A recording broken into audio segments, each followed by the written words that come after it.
সারা রাত ঘুম হয়নি। নতুন বিয়ে হয়েছে, বিয়েটা পরিবার থেকে হয়েছে।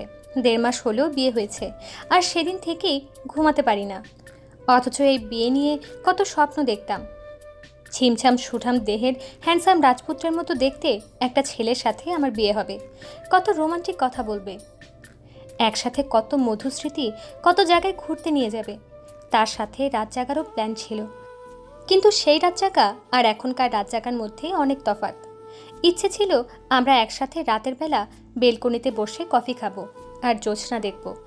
কোনো কোনো দিন রাতে ছাদে শুয়ে শুয়ে চাঁদের আলো গায়ে মাখবো, হয়তোবা কখনো কখনো তারা গুনব। একটা সিনেমা সিনেমা ফিলিংস থাকবে। কিন্তু কি পেলাম আমি? পেলাম তো এক ভুড়িওয়ালা কালো চামড়ার বিরক্তিকর লোককে, যে সারা রাত নাক ডেকে ডেকে ঘুমায়। ঘুমের ঘোরে সে অনবরত হাত পা ছুটতে থাকে।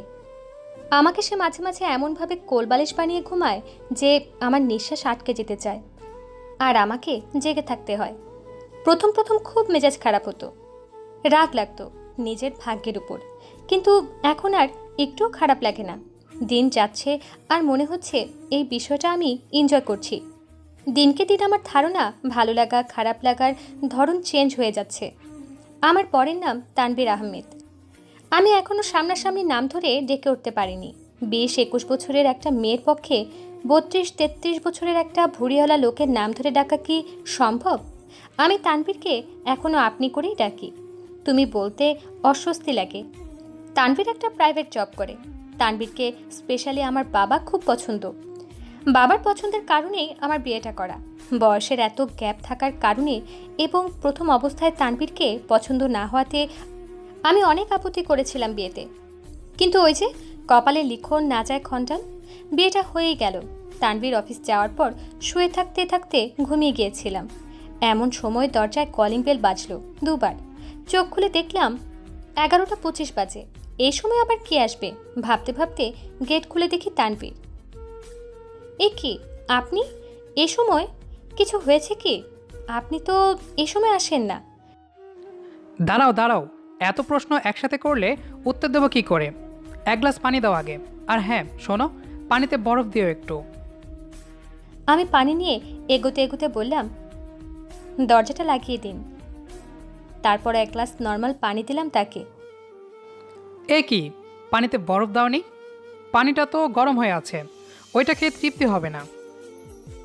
না হলে না হবে, ভুলে গেলেন কয়েকদিন আগে ঠান্ডা পানি খেয়ে কী অবস্থা হয়েছিল? আজব, যেটা খেলে সমস্যা হয় সেটা খান কেন?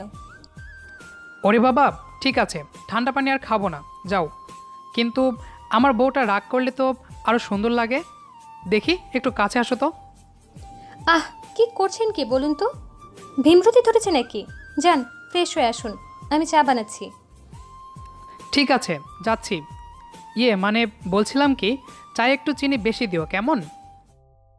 এই লোকটাকে প্রথম প্রথম খুব বেশি বিরক্ত লাগতো, যদিও মুখে প্রকাশ করিনি, কিন্তু ধীরে ধীরে মনে হয় একটু একটু ভালো লাগছে। না, একটু না, অনেক বেশি ভালো লাগছে।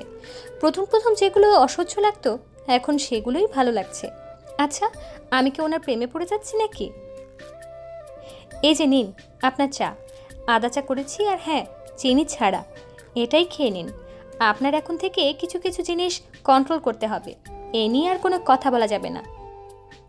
ইয়ে 1 চামচ তো দিতে পারো তাই না? 1 চিমটিও না, এটাই খেয়ে নিন। এখন বলুন তো, এত আগে কেন আসলেন আজকে? কিছু হয়েছে?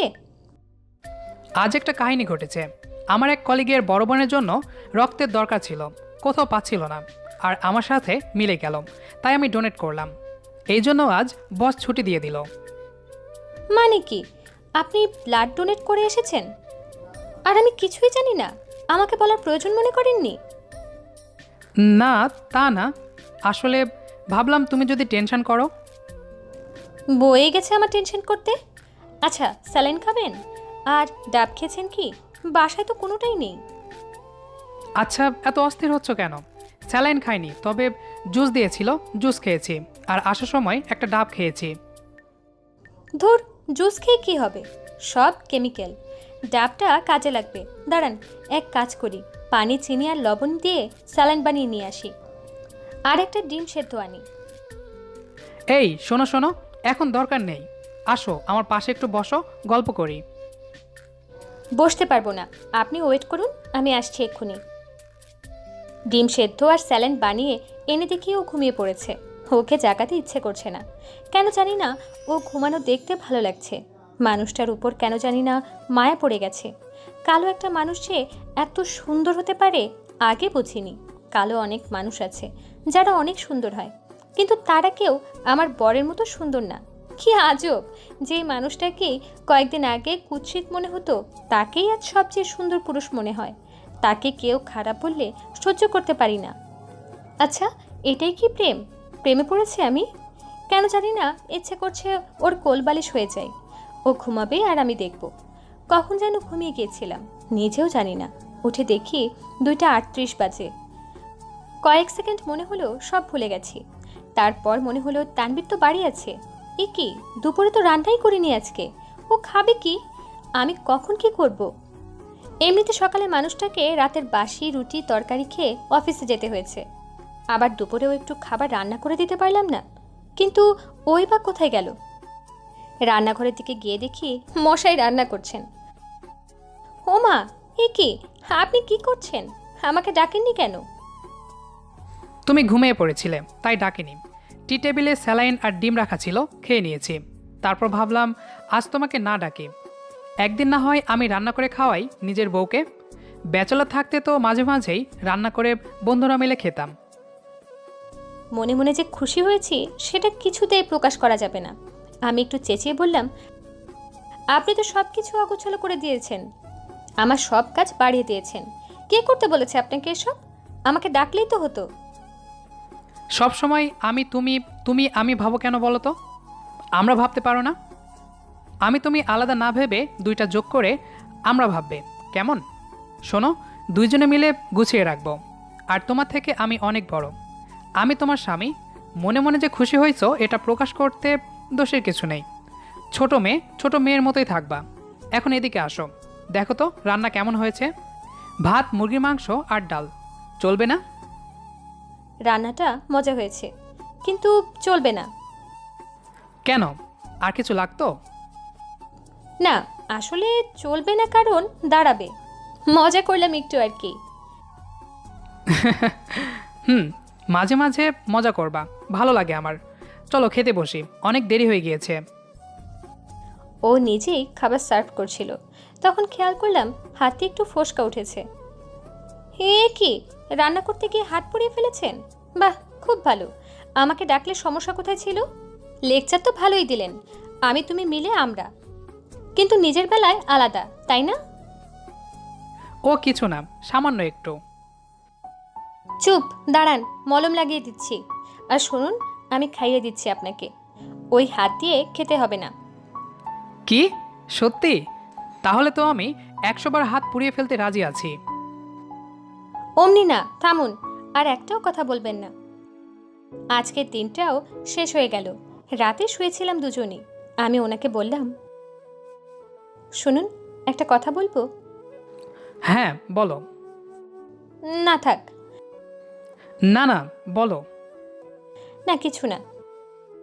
সে হঠাৎ আমার মাথাটা তার বুকের মধ্যে নিয়ে বলল, ভালোবাসি কথাটা অতটাও কঠিন না পাগলিটা। তাছাড়া আমি তোমার স্বামী, আমাকে যখন যা খুশি তাই বলতে পারো, এত সংকোচ করো না। আমি আর কোনো কথা বলিনি, চোখটা বন্ধ করে থাকলাম। হয়তো আজও ঘুম হবে না। এই জেগে থাকাটা ফিল্মের মতো না, কিন্তু এতে সত্যিকারের ভালোবাসা আছে, তাই এটা আরও বেশি সুন্দর। আগে বুঝতাম না, কিন্তু এখন ঠিকই বুঝি। ভালোবাসি ওকে। এর মধ্যেই ও ঘুমিয়ে গেছে। নাক ডাকা শুরু হয়ে গেছে। মাঝে মাঝে হাত পা ছুড়বে কিছুক্ষণের মধ্যেই। ওর ভুঁড়ি আমার শরীর স্পর্শ করে আছে, কিন্তু আমার খুব ভালো লাগছে। ওর গায়ের গন্ধও ভালো লাগছে। জেগে থেকে ওর ঘুম দেখতে ভালো লাগছে। আমাদের আজকের গল্পটি আপনার কাছে কেমন লেগেছে সেটি অবশ্যই কমেন্ট করে জানাবেন। দেখা হচ্ছে আবারও নতুন কোনো গল্প নিয়ে। সে পর্যন্ত আমাদের তানভিজ ভয়েস ইউটিউব চ্যানেলটি সাবস্ক্রাইব করে আমাদের সাথেই থাকুন। ধন্যবাদ সবাইকে।